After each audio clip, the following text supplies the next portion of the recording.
সুশাসন ছাড়া কি কোনো দেশ উন্নত হতে পারে? রাষ্ট্রবিজ্ঞান ও কোরআন হাদিসের আলোকে। আসসালামু আলাইকুম ওয়া রাহমাতুল্লাহ।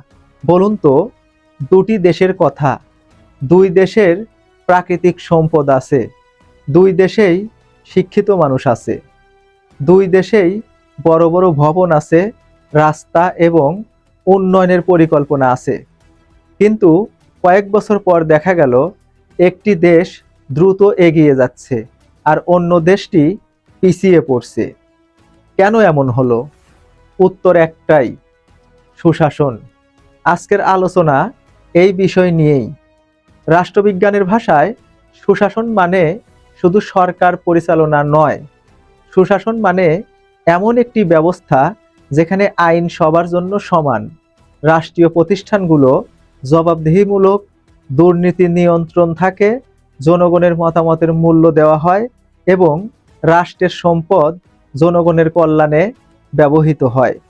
বিশ্বে যেসব দেশে আজ উন্নত হিসেবে পরিচিত, তাদের উন্নয়নের পেছনে শুধু অর্থ নয়, সুশাসনেরও বড় ভূমিকা রয়েছে। অন্যদিকে যেখানে দুর্নীতি বাড়ে, আইনের শাসন দুর্বল হয় এবং জবাবদিহিতা কমে যায়, সেখানে অর্থনৈতিক উন্নয়ন দীর্ঘস্থায়ী হয় না। এবার আসি কোরআনের আলোকে। আল্লাহ তাআলা বলেন, নিশ্চয়ই আল্লাহ ন্যায় বিচার, সদাচার এবং আত্মীয় স্বজনকে তাদের প্রাপ্য দেওয়ার নির্দেশ দেন। সূরা আন-নাহল আয়াত 90। এই আয়াত শুধু ব্যক্তিগত জীবনের জন্য নয়, রাষ্ট্র পরিচালনার জন্যও একটি মৌলিক নীতি। রাসূল সাল্লাল্লাহু আলাইহি ওয়াসাল্লাম বলেছেন, তোমাদের প্রত্যেককেই দায়িত্বশীল এবং প্রত্যেককে তার দায়িত্ব সম্পর্কে জিজ্ঞেস করা হবে। সহিহ বুখারী ও মুসলিম। এই হাদিস আমাদের শেখায় দায়িত্ব মানে শুধু ক্ষমতা নয়, জবাবদিহিতাও।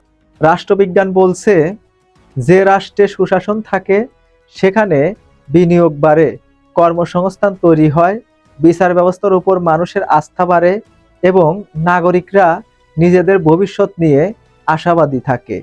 আর ইসলাম আমাদের শেখায়, যেখানে ন্যায় বিচার প্রতিষ্ঠিত হয় সেখানে আল্লাহর বরকত নেমে আসে। তাই উন্নয়ন শুধু উঁচু ভবন নির্মাণের নাম নয়। উন্নয়ন তখনই অর্থবহ যখন মানুষ নিরাপদ থাকে, ন্যায় বিচার পায় এবং রাষ্ট্রের প্রতি আস্থা বাড়তে পারে। আজকের প্রশ্ন আপনার কাছে, আপনার মতে একটি দেশের উন্নয়নের সবচেয়ে বড় ভিত্তি কি? অর্থনীতি, প্রযুক্তি নাকি সুশাসন? আপনার মতামত কমেন্টে জানান। ভিডিওটি ভালো লাগলে লাইক, কমেন্ট এবং শেয়ার করতে ভুলবেন না। আল্লাহ হাফেজ।